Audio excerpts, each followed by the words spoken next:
कभी जी महात्मा जी। गांधी के खिलाफ भी इसी तरह का माहौल बनाया गया था और एक गोडसे खड़ा हुआ था। ये चाहते हैं कि कोई गोडसे फिर खड़ा हो, लेकिन देश जी अब इस जी। तरह किसी भी हरकत को बर्दाश्त करने की स्थिति में बिल्कुल भी मैं नहीं। यहीं पर सतीश के सिंह साहब के पास आऊंगी।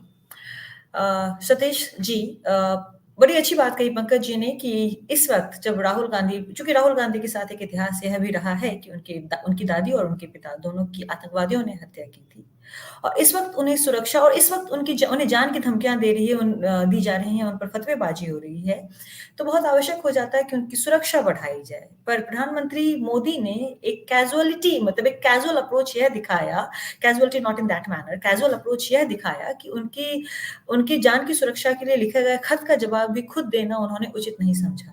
तो क्या प्रधानमंत्री मोदी अपने अतिरिक्त देश के किसी नेता को सीरियसली नहीं लेते हैं? क्या उनके लिए लोकतंत्र का कोई अहमियत नहीं है?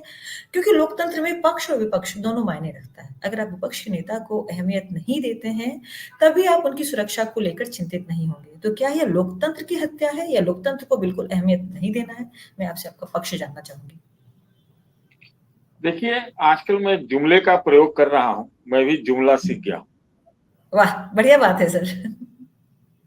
भारतीय जनता पार्टी के शीर्ष नेता समेत पूरी जो भाजपा ब्रिगेड है, वो राहुल गांधी का सबसे बड़ा प्रचारक बन गई। प्रचारक, पहले तो ये संघ वाले होते थे, प्रचारक कहलाते थे, कोई प्रधानमंत्री जी भी होते थे। आजकल सब के सब यहाँ इनके यहाँ राहुल गांधी के प्रचारक हो।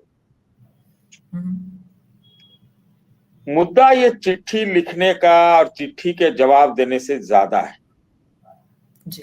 हम जानते हैं कि हमको भारतीय जनता पार्टी में ऐसा लगता है कि जब राहुल गांधी की बात आती है तो पता नहीं, मुझे लगता है ये दो तरह के फोबिया से ग्रस्त या दो तरह का कॉम्प्लेक्स है इनके अंदर। या तो ये इतने इंफीरियोरिटी कॉम्प्लेक्स से ग्रस्त हैं, और दूसरा उसका पक्ष एकदम उलट है कि शायद ये बहुत ज्यादा, मतलब क्या कहें, मोनोपोलिस्टिक सुपरियोरिटी से ग्रस्त है।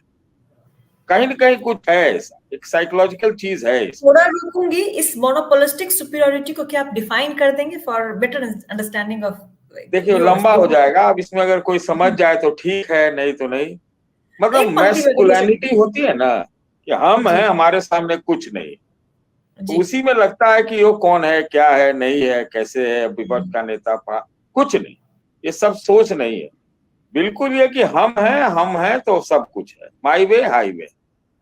मुद्दा मैंने कहा बड़ा ये है कि इतनी इतनी बड़ी धमकियां दी गई हैं, खुलेआम दी गई हैं, जिम्मेदार पदों पर बैठे हुए लोगों के द्वारा दी गई है, और पूरी पार्टी और पूरी सरकार, क्या कोई एक सिंपल सा हो सकता है, और राजनीतिक दृष्टि से दिया गया, वो भी मैं बोल रहा हूं, है तो बहुत ज्यादा आपत्तिजनक, लेकिन अगर मान लीजिए ये दिया भी गया तो क्या ये खेद भी नहीं व्यक्त कर सकते? खेद भी नहीं व्यक्त कर सकते? इसलिए मैं कह रहा हूं कि ये मैस्कुलिन सुपरियोरिटी की बात मैंने कहा, और इनफीरियोरिटी की बात जब मैं करता हूं तो इनफीरियोरिटी का मतलब ये होता है कि वो मुकाबला नहीं कर पा रहे हैं उनसे, शास्त्रार्थ में नहीं कर पा रहे हैं, मुद्दों में नहीं कर पा रहे हैं, और उनके सारी चीजों, तो क्या होता है ऐसी स्थिति में? या तो आप पूरी तरह से खारिज कर दें, एक लाइन बोलूं सर? जी जरूर बोले आप। एक लाइन बोलूं कि कई बार यह कहा जाता है, अंग्रेजी में एक और पंक्ति है, superiority is magnificence of inferiority. जो आप सुपीरियरिटी भी जो होती है, जो सुपीरियर जो लोग अपने आप को मानना चाहते हैं, वो भी कहीं ना कहीं अपने आप को इंफीरियर समझ रहे होते हैं, तभी वे अपने आप को सुपीरियर दर्शाने की कोशिश करते हैं।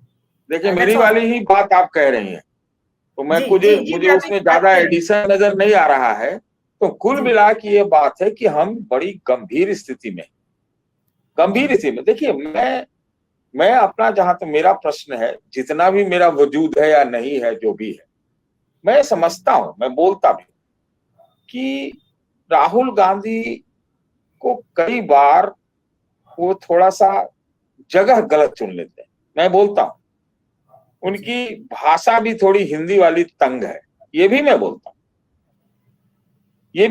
हूं। अंग्रेजी में जब बोलते रहते हैं तो विश्व के बहुत से बड़े दार्शनिक से ज्यादा अच्छा बोलते हैं, ये भी कह रहा हूं।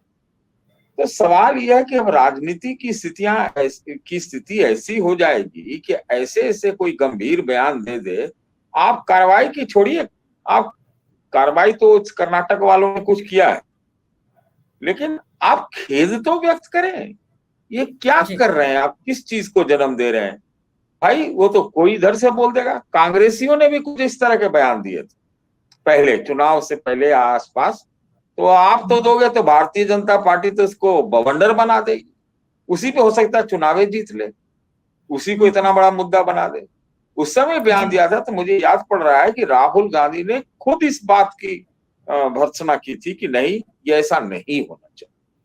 तो राजनीति अगर हमारी शालीनता पे नहीं चलेगी, ये वारलॉर्ड जैसा चलेगी, तो ये आप समझ सकते हैं कि हम लोग कहाँ जा रहे हैं, किन परिस्थितियों का निर्माण हो रहा है, कैसे हालात बन रहे हैं।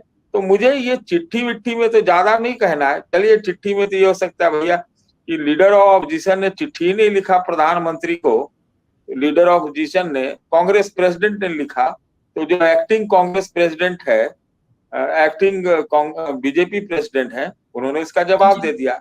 ये कोई बड़ा मुद्दा मुझे नहीं लगता है कि नहीं दिया जवाब एक दूसरे को तो देना ही पड़ेगा ना संसद में।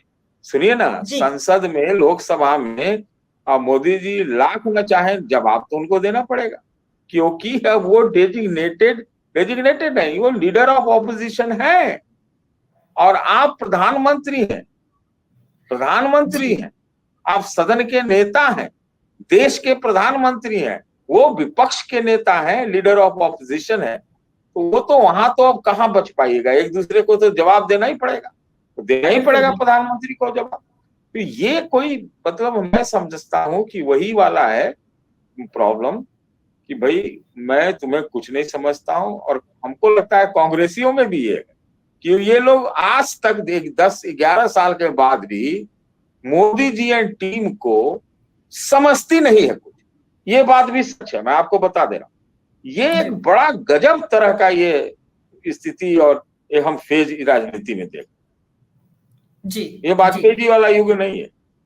जी।